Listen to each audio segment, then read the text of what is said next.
सहकारी साखर कारखान्याच्या पंचवार्षिक निवडणुकीत उपमुख्यमंत्री अजित पवार यांच्या नीलकंठेश्वर पॅनलला बहुमत मिळाल्यानं कार्यकर्त्यांनी जल्लोष केला।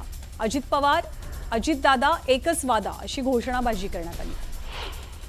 बच्चू कडू यांना जिल्हा मध्यवर्ती बँकेच्या अध्यक्षपदावरती न्यायालयाने दिलासा दिल्यानंतर बँकेच्या परिसरात बॅनरबाजी पाहायला मिळाली।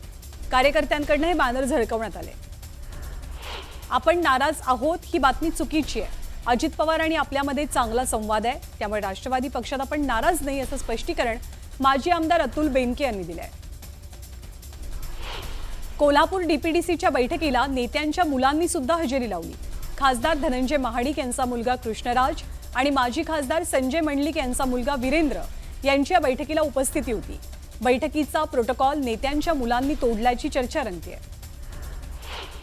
देशात आणीबाणी लागू करण्याच्या निर्णयाला आज 50 वर्ष पूर्ण झाली आहेत। पंतप्रधान मोदींनी आणीबाणी हा लोकशाहीतला एक काळा इतिहास असल्याचं म्हणत टीका केली।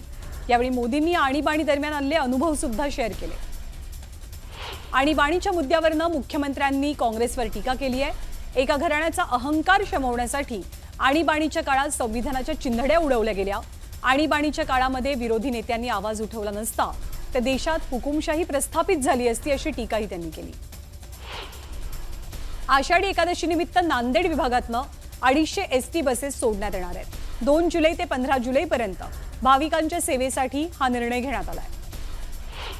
जळगावच्या 40 गावमध्ये भाजपच्या वतीनं आणीबाणी